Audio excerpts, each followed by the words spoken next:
अस्सलाम वालेकुम friends, welcome to Maira kitchen. अॼु असां मायरा किचन में खणी आया आहियूं इफ्तार स्पेशल रेसिपी बनाना शेक। ही बनाना शेक ठाहिण जे लाइ सभिनि खां पहिरियां असां हिकु ब्लेंडर में विझूं था हिकु अदद केलो,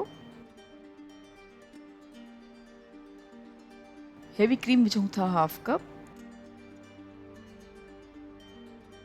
खीर विझूं था हिकु कप, खंड विझूं था 2 टेबल स्पून ऐं कुझु आइस क्यूब्स विधा आहिनि ऐं हाणे चङी तरह सां ब्लेंड कयूं था।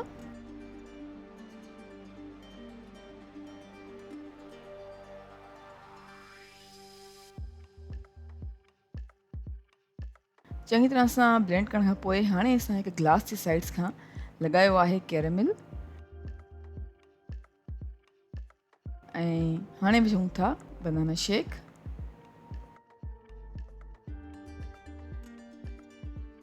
ऐं बनाना शेक खे गार्निश कयूं था पिस्तनि सां।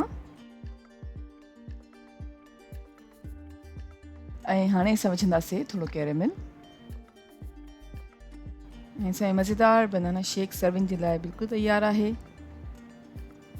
उमेद कयूं था तव्हांखे असांजी अॼु जी रेसिपी ज़रूरु पसंदि आई हूंदी। Thank you so much for watching. असांजी वीडियो खे लाइक कजो ऐं असांजे चैनल खे सब्सक्राइब ज़रूरु कयो। तव्हां सां इंशाल्लाह मुलाक़ात थींदी हिकु ॿी वीडियो में। तेसिताईं अल्लाह हाफ़िज़।